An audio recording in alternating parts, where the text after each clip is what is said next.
नमस्कार, 19 फरवरी 2009 के America live में आपका स्वागत है। सबसे पहले नजर डालते हैं आज की खास खबरों पर। अफगानिस्तान में 17,000 और अमेरिकी सैनिक भेजे जाएंगे। तालिबान के खिलाफ लड़ाई पर क्या होगा असर? आर्थिक मंदी और मीडिया का कवरेज, जानेंगे जानकारों की राय। और कैलिफोर्निया में बिजली के बिल के साथ ही मिल रहे हैं बचत के नुस्खे भी। वॉशिंगटन डीसी से मैं हूं वॉइस ऑफ अमेरिका का अंशुमान आप्टे। अब खबरें विस्तार से। राष्ट्रपति ओबामा अफगानिस्तान में 17,000 अतिरिक्त सैनिक भेज रहे हैं। इसके साथ ही अफगानिस्तान में तैनात अमेरिकी सैनिकों की संख्या 55,000 हो जाएगी। क्या इससे तालिबान के खिलाफ कार्रवाई और असरदार होगी? आइए जानते हैं अशेष प्रसन्न से। अशेष वॉशिंगटन के कार्नेगी एंडाउमेंट संस्थान में दक्षिण एशिया जानकार है। अशेष, स्वागत है स्टूडियो में। राष्ट्रपति ओबामा ने यह भी कहा है कि एक समूचे नीति की आवश्यकता है जिसमें कूटनीति का भी समावेश होगा तालिबान को हराने के लिए। तो क्या नीति हो सकती है वो? नीति बिल्कुल पाकिस्तान के साथ ऐसी होनी चाहिए जहां की पाकिस्तान और अमेरिका दोनों समझौते के लिए तैयार रहें। और लेकिन जिस तरह का समझौता इस हफ्ते हुआ है स्वात में, मुझे नहीं लगता है कि वो कामयाब होने वाला है।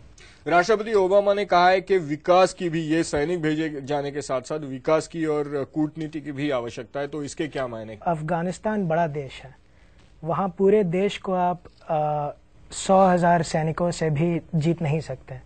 वहाँ ज़रूरत है कि कुछ एरिया में आपको समझौते करने होंगे और कुछ एरिया में आपको वहाँ पे विकास पर फोकस करना होगा। ये स्वात में जो समझौता हुआ है, तो क्या वो सही तरीका है? और अगर नहीं तो क्यों नहीं? मुझे नहीं लगता है कि ये सही तरीका है।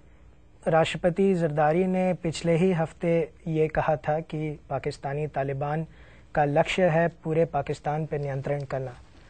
अगर ये उनका लक्ष्य है तो ऐसे समझौते उन्हें सिर्फ उत्साहित करने वाले हैं। और ये पाकिस्तानी तालिबान वही आतंकवादी ग्रुप है जिसने कि स्वात में लड़कियों के स्कूल बंद करा दिए हैं, जिन्होंने स्वात में लोगों को मारा है। तो मुझे नहीं लगता है कि यह कामयाब होने वाला है। बहुत बहुत शुक्रिया आपका। शुक्रिया। मेरी इस पूरी बातचीत को देखने के लिए हमारी वेबसाइट पर जाइए। पता है www.voasamachaar.com।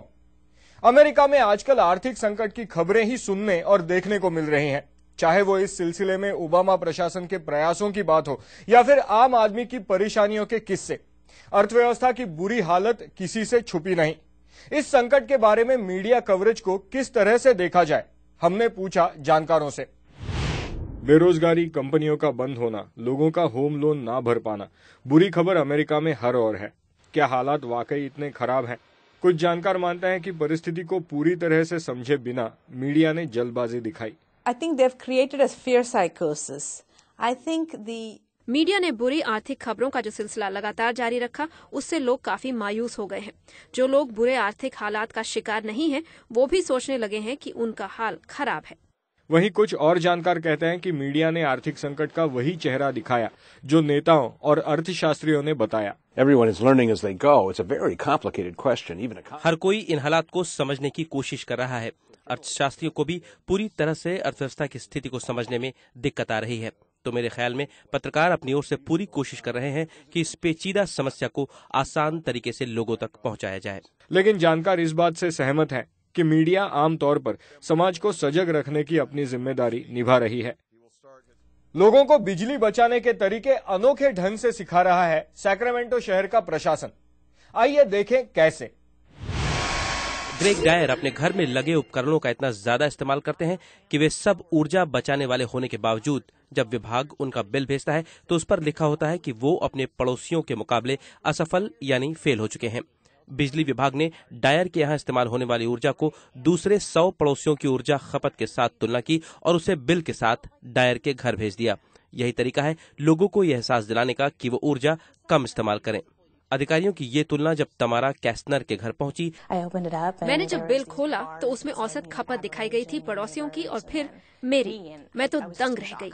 कैस्टनर पति पत्नी अपने पड़ोसियों के मुकाबले 3 गुना ज्यादा ऊर्जा इस्तेमाल कर रहे थे। बिजली विभाग से सलाह लेकर उन्होंने डिमर, स्विचेस और टाइमर्स लगा दिए और कुछ ही दिनों में उन्होंने 50% ऊर्जा की बचत कर ली। Amit Srivastava, Voice of America. America live आप हमारी वेबसाइट पर भी देख सकते हैं। पता है www.voasamachaar.com।